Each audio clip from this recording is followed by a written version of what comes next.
SSC CGL 2024 post preference option open ആണ്. Last date എന്ന് പറയുന്നത് February 27 വൈകുന്നേരം 5 മണിയാണ്. അതായത് 2 ദിവസം കൂടിയേ ഉള്ളൂ. എന്നാൽ എല്ലാവർക്കും സംശയമുള്ള ഒരു കാര്യം എന്ന് പറയുന്നത് കേരളത്തിൽ ജോബ് കിട്ടുമോ എന്നുള്ളതാണ്. ഈ വീഡിയോ സെഷനിലൂടെ നമ്മൾ നോക്കാൻ പോകുന്നത് പോസ്റ്റ് പ്രിഫർ ചെയ്യുമ്പോൾ എന്തൊക്കെ കാര്യങ്ങൾ ശ്രദ്ധിക്കണം എന്നുള്ളതും അതേപോലെ തന്നെ കേരളത്തിൽ ജോലി കിട്ടാൻ സാധ്യതയുണ്ടോ എന്നുള്ളതും കൂടിയാണ്.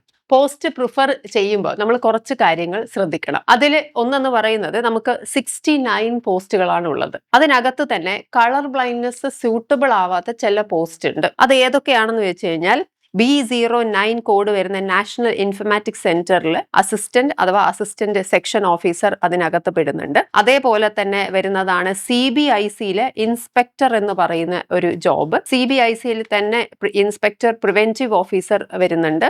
CBICയിലെ തന്നെ ഇൻസ്പെക്ടർ എക്സാമിനർ വരുന്നുണ്ട്. അതേപോലെ ED എൻഫോഴ്സ്മെന്റ് ഡയറക്ടറേറ്റിൽ അസിസ്റ്റന്റ് എൻഫോഴ്സ്മെന്റ് ഡയറക്ടർ ഓഫീസറിൽ കളർ ബ്ലൈൻഡ്നെസ് സ്യൂട്ടബിൾ അല്ല.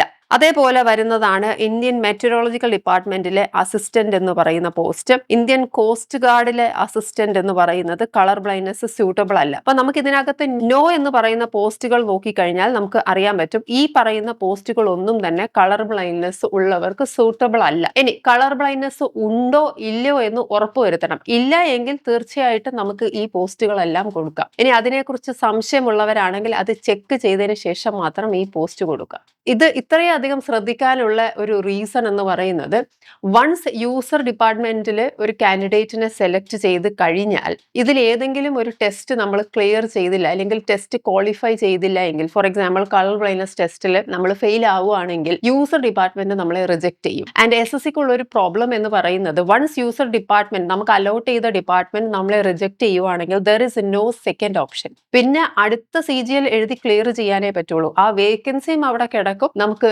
ജോലിയും കിട്ടില്ല, ആ വർഷം വേറൊരാളെ അവിടെ എടുക്കുന്നുമില്ല. നമുക്ക് അടുത്ത ഇയറിൽ മാത്രമേ CGL എഴുതി ക്ലിയർ ചെയ്യാൻ പറ്റുള്ളൂ. അപ്പൊ അതുകൊണ്ട് തന്നെ പോസ്റ്റ് പ്രിഫർ ചെയ്യുന്ന സമയത്ത് നമുക്ക് ശരിക്കും ആ പറയുന്ന യോഗ്യതകൾ ഉണ്ടോ എന്നുള്ളത് നോക്കണം. ഇതേപോലെ തന്നെ നമുക്ക് കൺസേൺ ഉള്ള മറ്റൊരു കേസാണ് ചില ഡിപ്പാർട്ട്മെന്റ്സിൽ ചില പോസ്റ്റുകൾക്ക് ഫിസിക്കൽ സ്റ്റാൻഡേർഡ്സും അതേപോലെ തന്നെ ഫിസിക്കൽ എഫിഷ്യൻസി ടെസ്റ്റും പറയുന്നുണ്ട്. For example inspector central excise, അതേപോലെ തന്നെ എക്സാമിനർ, പ്രിവെന്റീവ് ഓഫീസർ, അതേപോലെ തന്നെ inspector and sub inspector in central bureau of narcotics, ഈ പോസ്റ്റുകളിലെല്ലാം തന്നെ അവർ ഫിസിക്കൽ സ്റ്റാൻഡേർഡ്സ് പറയുന്നുണ്ട്, ഫിസിക്കൽ ടെസ്റ്റ് പറയുന്നുണ്ട്, ബോത്ത് ഫീമെയിൽസിനും മെയിൽസിനും. അപ്പം ഈ ഫിസിക്കൽ സ്റ്റാൻഡേർഡ്സ് ഹൈറ്റ്, അതേപോലെ തന്നെ ചെസ്റ്റ് മെഷർമെന്റ്, ഫിസിക്കൽ ടെസ്റ്റിൽ വാക്കിംഗ് ഉണ്ട്, സൈക്ലിംഗ് ഉണ്ട്, ഇതൊക്കെ ചെയ്യാൻ പറ്റുമോ എന്ന് ഉറപ്പിച്ചതിന് ശേഷം, ചെയ്യാൻ പറ്റുമെന്ന് മാത്രമല്ല ഇത് ക്ലിയർ ചെയ്യാൻ പറ്റുമെന്ന് ഉറപ്പിച്ചതിന് ശേഷം മാത്രമേ ഈ പോസ്റ്റുകൾ അപ്ലൈ ചെയ്യാവൂ. കാരണം ഇതിൽ ഏതെങ്കിലും ഒരു ടെസ്റ്റ് നമ്മൾ ക്ലിയർ ചെയ്തില്ല എങ്കിൽ വീണ്ടും യൂസർ ഡിപ്പാർട്ട്മെന്റ് റിജക്ട് ചെയ്യും, പിന്നെ നമുക്ക് ജോബ് ഇല്ലാതാകും എന്നുള്ളതാണ്. എക്സാം ക്ലിയർ ചെയ്തിട്ട് പോലും. അപ്പം അത് ഒന്ന് ശ്രദ്ധിക്കണം. പോസ്റ്റ് പ്രിഫറൻസിന്റെ സമയത്താണ് നമ്മൾ ഇതൊക്കെ ശ്രദ്ധിക്കേണ്ടത്. ഇതേപോലെ തന്നെ ഫിസിക്കൽ സ്റ്റാൻഡേർഡ്സ് ആവശ്യമുള്ള മറ്റൊരു പോസ്റ്റാണ് sub inspector in central bureau of investigation. So CBIയിലെ സബ് ഇൻസ്പെക്ടറിന് അപ്ലൈ ചെയ്യുന്ന സമയത്തും ഹൈറ്റ് മെഷർമെന്റ്, ചെസ്റ്റ്, അതേപോലെ തന്നെ വിഷൻ, ഐസൈറ്റ് അവർ കൃത്യമായിട്ട് പറയുന്നുണ്ട്. ഇക്കാര്യങ്ങളും കൂടി ശ്രദ്ധിക്കുക. മറ്റൊന്നാണ് ഫിസിക്കൽ സ്റ്റാൻഡേർഡ്സ് ആവശ്യം പറയുന്നത് sub inspector in national investigation agency, that is NIAയിൽ, അതിലും ഹൈറ്റ്, ചെസ്റ്റ് ആൻഡ് വിഷൻ പറയുന്നുണ്ട്. മറ്റൊരു പോസ്റ്റ് എന്ന് പറയുന്നത് post of sub inspector or junior intelligence ഓഫീസറിൽ NCB നർക്കോട്ടിക്സ് കൺട്രോൾ ബ്യൂറോയിലും ഹൈറ്റും ചെസ്റ്റും വിഷനും പറയുന്നുണ്ട്. അതേസമയം ഈ പറയുന്ന കാര്യങ്ങളൊക്കെ ടെസ്റ്റ് ചെയ്ത ഒരാളാണ്, ഈ ഫിസിക്കൽ എഫിഷ്യൻസിയും അതേപോലെ തന്നെ ഫിസിക്കൽ സ്റ്റാൻഡേർഡ്സും ക്ലിയർ ചെയ്യാൻ പറ്റുന്ന ഒരാളാണെങ്കിൽ ഇത് തീർച്ചയായിട്ടും അപ്ലൈ ചെയ്യണം. കാരണം ഇതിൽ പലതും ഗ്രൂപ്പ് B പോസ്റ്റ് ആണ്, അത്യാവശ്യം നല്ലൊരു ജോബും കൂടിയാണ്. അപ്പൊ അതുകൊണ്ട് തന്നെ അങ്ങനെ സ്റ്റാൻഡേർഡ്സും എഫിഷ്യൻസി ടെസ്റ്റും ക്ലിയർ ചെയ്യുമെന്ന് ഉറപ്പുള്ള ഒരാൾ ഇത് അപ്ലൈ ചെയ്തിരിക്കണം. ഫോർ എക്സാമ്പിൾ റെയിൽവേയിൽ ജോബ് ഓൾറെഡി കിട്ടിയ ഒരാൾക്ക് ചിലപ്പം ഇതിനകത്ത് CGL കിട്ടിയിട്ടുണ്ടാകും. അപ്പൊ അങ്ങനെയുള്ള ഒരാൾക്ക് മെഡിക്കൽ സ്റ്റാൻഡേർഡ്സും അതേപോലെ തന്നെ ഫിസിക്കൽ സ്റ്റാൻഡേർഡ്സും എഫിഷ്യൻസി ടെസ്റ്റും ഒക്കെ അവർക്ക് അവരവരെ കുറിച്ച് ധാരണ ഉണ്ടാവുന്നുണ്ടാവും. അപ്പൊ അങ്ങനെയാണെങ്കിൽ അവർക്ക് എന്തായാലും ഇത് അപ്ലൈ ചെയ്യാം. ഇനി ആദ്യമായിട്ട് ഒരു ജോബ് കിട്ടുന്ന ഒരാളാണെങ്കിൽ ഇത് ക്ലിയർ ചെയ്യാൻ പറ്റും എന്ന് ഉറപ്പിച്ചതിന് ശേഷം മാത്രമേ യൂസർ ഡിപ്പാർട്ട്മെന്റ് ചൂസ് ചെയ്യാൻ പാടുള്ളൂ.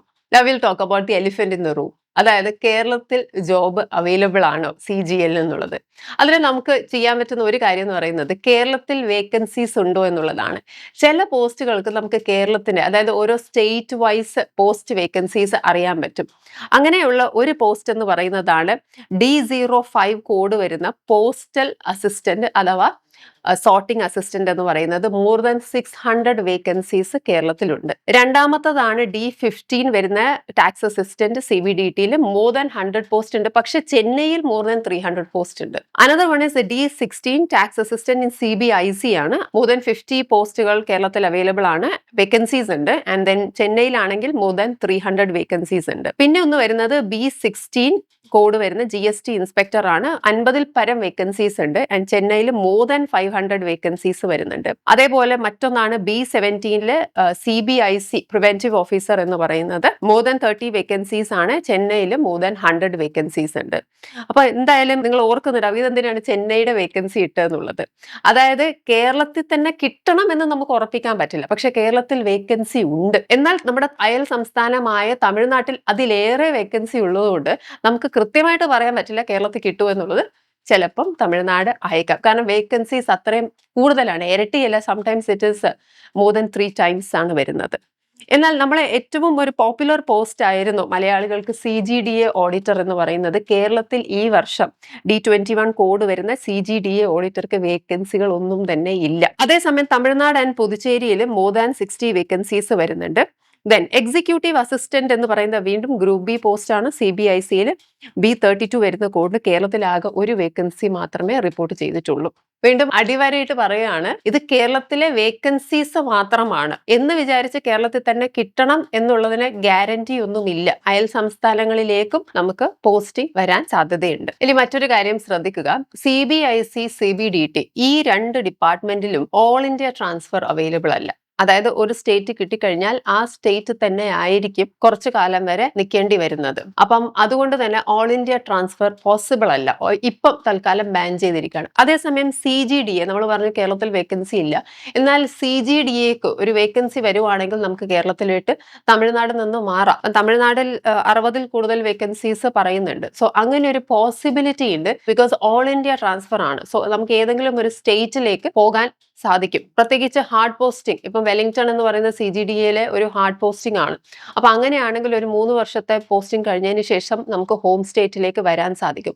കേരളത്തിൽ അഥവാ കേരളത്തിന്റെ അടുത്ത സംസ്ഥാനങ്ങളിൽ ജോലി ചെയ്യാൻ താല്പര്യമുണ്ടെങ്കിൽ നിങ്ങൾ സെൻട്രൽ സെക്രട്ടേറിയറ്റ് പോലുള്ള ജോബ്സ് പ്രിഫർ ചെയ്യാതിരിക്കുക. ഇനി അതല്ല, യാതൊരു തരത്തിലുള്ള റെസ്ട്രിക്ഷൻസും ഇല്ല, ലൈക്ക് കളർ ബ്ലൈൻഡ്നെസിന്റെ പ്രശ്നം വരുന്നില്ല, അതേപോലെ തന്നെ ഫിസിക്കലി ഫിറ്റ് ആണ്, ഫിസിക്കൽ സ്റ്റാൻഡേർഡ്സ് ഉണ്ട്, അതേപോലെ ഫിസിക്കൽ എഫിഷ്യൻസി ടെസ്റ്റ് ക്ലിയർ ചെയ്യാൻ പറ്റുന്ന ഒരാളാണ്, കേരളത്തിൽ തന്നെ വേണം എന്നൊന്നുമില്ല. അങ്ങനെയാണെങ്കിൽ ഏറ്റവും നല്ലത് നല്ല ഗ്രേഡ് പേ ഉള്ള ഒരു പോസ്റ്റ് ചൂസ് ചെയ്യുക എന്നുള്ളതാണ്. CGL 2024 സെലക്ടഡ് പോസ്റ്റുകളിൽ state wise and category wise vacancies dots അക്കാഡമിയുടെ ടെലിഗ്രാം ചാനലിൽ അവൈലബിൾ ആണ്. ലിങ്ക് ഡിസ്ക്രിപ്ഷൻ ബോക്സിൽ ഉണ്ട്.